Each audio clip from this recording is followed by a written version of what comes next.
冇人咧中意爭人錢㗎，除咗一種人，有錢人。普通人啊，一聽到爭人錢3個字啊，都一定有啲避忌㗎啦。但係現實嘅社會中，好多有錢人咧欠落巨債，生活依然多姿多彩，仲唔想還添。相反啦，打工仔就最憎欠債㗎。阿媽教落㗎，辛苦賺完嘅錢就要用嚟還錢啊嘛，仲覺得咧越早還清越好㗎。點解咁奇怪？同樣係欠債，生活就兩個境界。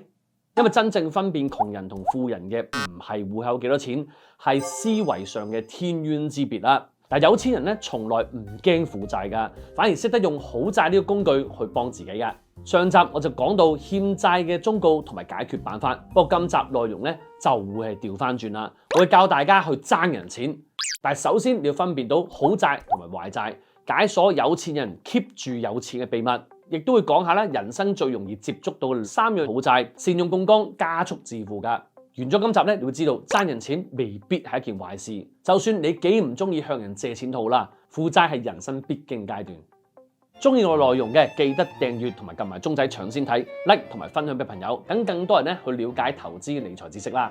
後生時以為聽個 number 攞 tips 就可以發達，結果輸到欠債80萬。後來發現基本分析配合技術分析，出入市先係王道。講求買乜嘢、幾錢買、幾時買，以時間累積財富，最終以超過1億資產財務自由。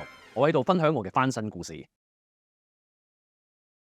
有個 rule number 1要劈頭就要講清楚㗎啦，就係負債係中性㗎，因為喺財務會計嘅角度，資產等於股東權益加負債。我哋咧唔好複雜化，簡單啲諗，你當我哋手頭上嘅資產係由兩邊得翻嚟嘅，一啲係用血汗錢買翻嚟嘅，另一啲係靠借錢買翻嚟嘅。之後啦，無論你買袋、買錶、買車、買樓都好啦，都係成為你資產嘅一部分嚟嘅噃。所以啦，其實借錢係可以製造有錢嘅假象。美國根本就係一個鐵一般嘅例子。不過啦，扯得遠少少，今集唔講住。即係話債務根本係中性㗎，只係差在你買翻嚟嘅嘢係會升值定貶值啫。而呢個咧就係造就咗你啲債係好定係壞嘅主要分別啦。如果你借錢係買升值嘅嘢，就係好債啦，就會為你帶嚟正數現金流，令你錢流入自己銀包。相反，如果你似廣告咁樣借翻嚟錢係買貶值嘅嘢，就係壞債㗎啦，從你銀包攞錢走㗎。喺大家嘅成長過程中，好債就係槓桿財富、槓桿人生，壞債就係百上加斤。而家咧就首先由大家讀書嘅時期開始講起，一齊經歷下一生人啊會遇到嘅好債同埋壞債啦。對好多人嚟講啊，讀大學嘅時候，可能佢人生第一次使5位數字嘅時候。根據香港學生資助辦事處嘅統計，每年大約有1/4嘅專上學生都會申請 Grant Loan 㗎，仲未計因為唔合資格申請唔到資助而要貸款嘅人啊。其實比着我都可能會申請向政府借㗎，因為息口比向銀行借錢咧係低好多㗎。低息生活費貸款啊，年息低至1厘啫，免入息審查貸款就係2厘幾咁上下啦。好啦，考下大家，假設 A 君負擔唔起學費，需要借錢讀大學，4年大學學費一共16萬。根據我頭先教大家嘅定義，請問啦，呢筆學生貸款係好債定壞債呢？答案係 It depends。答好債嘅話都啱嘅。雖然一畢業就孭住16萬負債啦，但係花呢啲錢去增值自己，可以拎張入場券槓桿自己嘅將來價值啊！其實係邁向更高收入、更好生活同埋向上流動嘅途徑。點睇啊，都係好債啦。當然啦，成日走堂唔學嘢就另計啦。其實咧都唔限於讀大學㗎，只要為咗進修自己、增值自己咧，去借嘅債都係算好債。嗱，讀大學咧只係負債嘅開始啊！到一個人出嚟社會做嘢，要面對嘅債就更多更複雜㗎啦。出咗嚟第一件事啊，梗係申請翻張信用卡啦。曾經聽一個朋友講，出嚟做嘢第一份糧唔使晒佢咧，就係對份糧嘅唔尊重。加上啊，年少氣盛嘅時候，中意買啊就買啦，夾好晒公眾假期啊，無所不用其極咁去請假旅行、買名牌、買新電話。有咩事咧就碌卡，先使未來錢。而我最估唔到嘅係，咁多後生仔真係唔少㗎，都只係還免 pay，即係最低還款額就算數㗎。研究發現啦，2022年18歲至到29歲青年當中，有41% 人咧有習慣係淨係還免 pay㗎。如果持續只係還免批，我計條數俾大家睇，成件事有幾恐怖啊！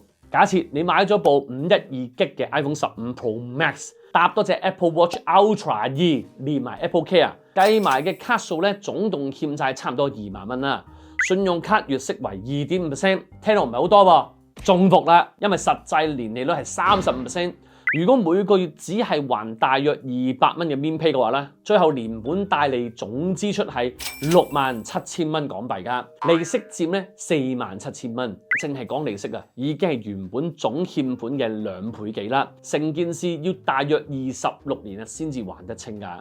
呢啲嘅消費品可能為你帶嚟嘅即時嘅快感，但係佢只會從你銀包度拎走錢啫。用信用卡借錢消費，等於打劫未來嘅自己，將來要連本帶利去還，所以毫無疑問一定係壞債。其實咧，我後生嗰時啊都試過借錢買車㗎啦，我根本唔夠錢去買，仲要現兜兜唔知邊度搬到嚟，再另外40萬去改車㗎。我再提一次，95% 嘅車咧都只會貶值，最尾貶到0嘅啫。所以冚唪唥都係壞債，算啦，唔好講啦，費事俾我老婆問長問短。做咗幾年嘢，有翻幾個錢啦，跟住有可能咧要接觸投資啦。借錢投資買股票會賺錢嘅喎，仲唔係好債？嗱，咁你諗咧就中咗我20年前嘅伏啦，其實未必㗎。好多新手初學投資咧，可能有種錯覺，就係以為投資就係睇下新聞撳個掣，好容易啫。邊個喺呢個社會生存得耐，跟佢買？一開刀小試牛刀，跟住咧以小博大，買下細價股，有槓桿成分嘅牛熊證、warrant、option 等等，最終咧都係將之前贏嘅嘢輸翻晒出嚟啊！曾經有大學生喺討論區分享，炒股玩牛熊證啊，輸90%嘅積蓄，有賺嘅時候咧唔肯收手，最尾咧慘輸18萬。無論你係1000萬身家又好，借錢玩又好啦，冇好好研究咁學習啊，亂咁投資都係死路一條㗎。如果咁樣同周伯通啊俾本武林秘笈你一樣，你睇幾頁就以為自己識晒，一落場咧即刻俾人砌到瞓低。所以借錢投資可以係好債，亦都可以係壞債。關鍵咧係在於你借嘅錢有冇為你銀包帶嚟正數現金流。不論你係做生意、炒股、房地產等等，最好都要咧係自己熟悉嘅範疇，有一定嘅實力，仲要計算埋風險程度，先至做錢揾錢嘅動作。呢方面問下我研究部總監德興就知啦。已經槓桿買債、槓桿買 REIT 好多年㗎啦，玩到出神入化，借助好債，30歲前咧已經滾存咗1000萬財富。如果大家有興趣嘅話，記住去0至1000萬教學系列去睇下佢講嘅嘢啦。係就係長氣啲，不過好到 point 㗎。頭先講到，即係我其餘90% 嘅身家咧，都係做緊股票同埋房地產投資嘅。股票咧就要講求經濟週期，買乜嘢、幾錢買同幾時買。房地產咧都要計數同選區，最緊要咧做到無限槓桿。申請按揭文件咧一早準備好，成個系統係唔需要有咩學歷啊或者大量時間投放去操作㗎。如果大家有興趣咧成個投資系統點嘅話，記住為大家已經準備咗1小時嘅免費 training，係10年財務自由嘅免費1小時工作坊，大家可以 QR code 或者下面連結報名就可以收睇到㗎啦。畢完業啦，仲係負債，慶幸咧去到結婚前啊，都叫做去翻地面先。但係無論你有冇考慮過成家立室啊，都一定考慮過一個問題，就係居住問題啦。香港嘅供樓壓力出晒名，連續13年成為全球最難負擔嘅物業城市。2022年啊，調查發現，就算港樓樓價回落咗，香港喺發達地區之中，樓價負擔程度依然係排第一，係講緊最難負擔啊！平均售價接近1000萬啊，要唔食唔飲19年啊，先至買到樓㗎。咁究竟買樓好啊，定租樓好呢？做按揭借錢啊，買一嚿咁貴嘅磚頭，係好債定係壞債先？呢個係圍繞住近幾代香港人嘅世紀難題。其實我嘅答案就係睇現金流。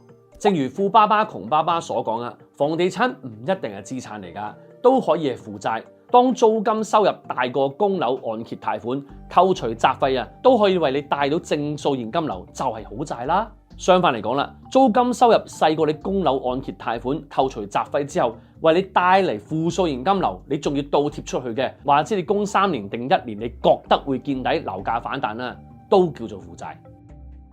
公道啲講句，喺正數現金流嚟講咧，喺香港買樓變成好債的確咧好有難度，因為港樓租金回報率平均得1.7% 左右，低過其他亞洲地區嘅租金收入咧，可能抵消唔到供樓成本，更加唔好講有現金流先啦。不過啦，有錢人嘅思維咧唔會俾呢啲局限咗㗎，山不轉路轉，唔買港樓可以放眼外地樓。收到嘅回報咧，仲有機會補到租金添。舉一個例子，我喺另一個 channel， 我要做世界都做過研究，香港平均樓價1000萬先啦。我當你 full pay，租金回報收到2厘，扣除30% 雜費開支，每個月淨回報12000蚊。但當有錢人咧放眼英國啊，例如我有2個物業嘅曼城，呢啲學生區、經濟區，租屋需求咧亦都比較大，可以用共享公寓 HMO 嘅方式，將一間屋咧分做4至5間房租出去，扣除大概30% 嘅雜費稅項咧，如果用翻1000萬投資咧，每個月係收到6萬嘅租金㗎。咁你會話啦，1000萬點 full pay 啊？可能做按揭呢？咁更加要考慮到啦。喺香港1000萬做按揭一定付現金流。頭先英國例子10厘11厘咧，做按揭係有數㗎，回報甚至更高添。呢筆錢啊夠你香港租邊個地方都得啦。簡單嚟講，亦都再講一次，買樓係好債定壞債咧，真係視乎情況。記得要計啱條數，令買樓咧變成好債，幫你加速致富。以上大概講咗一生人會遇到嘅債務啦，包括學債、槓桿投資、買樓、信用卡消費，頭3樣嘢都可以咧係好債嚟㗎。既然負債係人生必經之路，早啲要識得分別好債壞債，先可以行少啲冤枉路。只要謹記以下3大原則：1. 借錢消費等於打劫未來，係壞債；2. 增值自己又用得返嘅話咧，就係等於好債；3. 借錢投機投資負現金流嘅就係壞債。雖然借錢行為可以令我哋舉起原本舉唔起嘅嘢，亦都要謹記債務係一把雙面刃啊。工具本身係中性㗎，可以幫你切嘢，亦都可以切傷你自己，係在乎於使用者點樣用呢個工具。所以選擇負債之前咧，一定要衡量自己嘅償還能力，否則好處就變成壞處啦。尾問大家問題，對你嚟講啦，邊樣係最貴嘅債呢？ A 唔使諗，一定係買樓按揭啦。香港買樓還成世嘅，呢樣仲唔係最貴？ B 借錢俾朋友嘅債，因為多數追唔返，連友誼都冇埋啊。C 人情債，父母債係最貴嘅，一生都還唔晒。D 係其他。歡迎大家喺下面留言區解釋你嘅答案，或者寫低想我同大家講咩題材啦。今集內容到呢度，記住訂閱呢啲頻道同埋撳埋鐘仔搶先睇 like 同埋 share 我哋片，就會更多人知道呢類嘅理財投資教㗎啦。